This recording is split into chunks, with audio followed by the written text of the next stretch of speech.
അപ്പോൾ egg rice ready അല്ലേ? എല്ലാം കൂടെ മിക്സ് ചെയ്യുക. മുട്ട എത്ര എണ്ണമായിരുന്നു അതിൻ്റെ ചേർത്ത്? അതിൻ്റെ ആ മിക്സിങ്ങിലാണ് ടേസ്റ്റ് വരുന്നത്. അപ്പോൾ ഷൈനി, നമ്മൾ ഇന്നിപ്പം എന്താ ചെയ്ത് നോക്കാൻ പോകുന്നത്? നമുക്കൊരു എഗ് റൈസ് ഉണ്ടാക്കി നോക്കിയാലോ? എഗ് റൈസ് ആയിക്കോട്ടെ, നമുക്ക് അത് ചെയ്ത് നോക്കാമെന്നാണ്. ഇന്ന് ഒരു എഗ് റൈസ് ഒന്ന് ഉണ്ടാക്കി നോക്കുകയാണ്. അപ്പം നമുക്ക് നേരെ വീഡിയോയിലേക്ക് തന്നെ കിടക്കാം.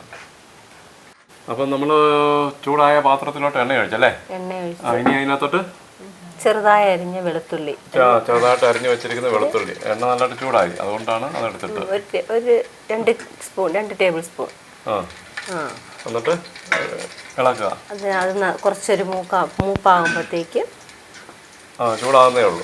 അപ്പോൾ സബോളയും കൂടെ അരിഞ്ഞ് വഴറ്റണം. വഴറ്റിയെടുക്കണം അല്ലേ? ഒരു ബ്രൗൺ കളർ ആവുന്നവരെ അത് പയ്യെ ചൂടായി വരണം.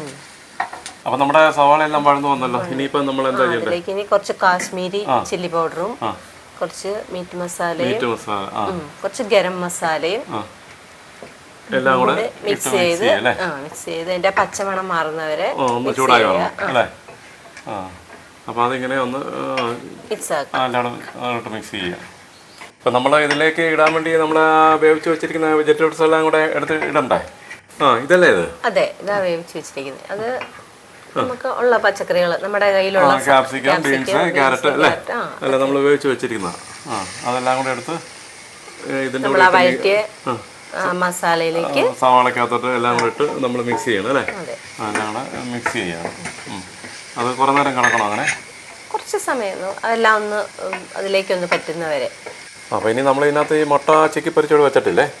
അത് ഞാൻ മുട്ട ചിക്കി പൊരിച്ചതും കൂടെ അതിലേക്ക് ഇട്ട് എല്ലാം കൂടെ മിക്സ് ചെയ്താൽ മതി. മതി. അപ്പം അതെല്ലാം കൂടെ നമ്മൾ എടുത്ത് വെച്ചിരിക്കുന്ന എല്ലാം കൂടെ എടുത്ത് മിക്സ് ചെയ്യും അല്ലേ? അതെ. അപ്പം ഇനിയിപ്പോൾ ഇതിലോട്ട് വേവിച്ച് വെച്ച റൈസും കൂടെ ഇട്ട് ഇളക്കുക. നമ്മളിപ്പം വേവിച്ച് വെച്ചിരുന്ന റൈസും കൂടെ ഇട്ട് എല്ലാം കൂടെ നല്ലതായിട്ട് മിക്സ് ചെയ്തെടുക്കണം അല്ലേ? അതെ. അത് നല്ലതായിട്ട് മിക്സ് ആക്കണോ? അതെ, നന്നായിട്ട് മിക്സ് ആക്കണം. മിക്സിങ്ങിലാണ്. അതാണോ പറഞ്ഞല്ലേ? മിക്സിങ്ങിലാണ് അതിൻ്റെ ടേസ്റ്റ് വരുന്നത്. ശരി. ഇത് കണ്ടോ, ഇതിപ്പോൾ നല്ലതായിട്ട് നമ്മൾ മിക്സ് ചെയ്യണം. വെള്ള റൈസ് കാണാതെ പോലെ നന്നായെല്ലാം. അപ്പം എല്ലാം കൂടി ഒരു ചുമല പോലെ ഒരു ആ ചില്ലി പൗഡറിൻ്റെ ഒരു കളറാവും അല്ലേ? ഇതുപോലെ തന്നെ വൈറ്റ് ആണെങ്കിൽ പിന്നെ ഈ മസാലകളൊന്നും ചേർക്കാതിരുന്നാൽ മതി, വൈറ്റ് റൈസ് ആക്കണമെങ്കിൽ. ശരി. ഇപ്പം നമ്മൾ ഇതെല്ലാം ഇതിനകത്ത് ചേർത്തല്ലോ, മസാല എല്ലാം ചേർത്ത്, അതുകൊണ്ടാണ് ഒരു ചെറിയ റെഡിഷ് കളർ വരുന്നത് അല്ലേ? അതെ, റെഡിഷ്. ശരി. അപ്പോൾ ഇത് ഏതാണ്ട് പരിപാടി കഴിഞ്ഞല്ലോ അല്ലേ? ഇത്രയല്ലേ ഉള്ളൂ? അതെ, എളുപ്പം ഈസിയായി നമുക്ക് ഉണ്ടാക്കാം. അപ്പോൾ വളരെ സിമ്പിളാണുള്ളത്, അധികം സമയമൊന്നും വേണ്ട. ഇതൊക്കെയാണല്ലോ. മുട്ട എത്ര എണ്ണം നമ്മൾ ഇതിനകത്ത് ചേർത്തായിരുന്നു? ഞാനിതിനകത്ത് 7 മുട്ട ചേർത്തു. 7 മുട്ട. 7 മുട്ട വേണമെന്നൊന്നുമില്ല, അതൊക്കെ അല്ലേ ഓരോരുത്തരുടെ ഇഷ്ടം പോലെ അത്രയും ചേർത്താൽ മതി. ഇതിപ്പം നമുക്ക് 4 പേർക്കുള്ളതല്ലേ ഉണ്ടാക്കിയത്. അപ്പം നമ്മുടെ എഗ് റൈസ് എല്ലാം റെഡി ആയിട്ടുണ്ട്. ഇനിയിപ്പം നമ്മൾ കഴിച്ചാൽ മാത്രം മതി, ഒക്കെ റെഡി ആയിട്ടുണ്ട് എല്ലാം.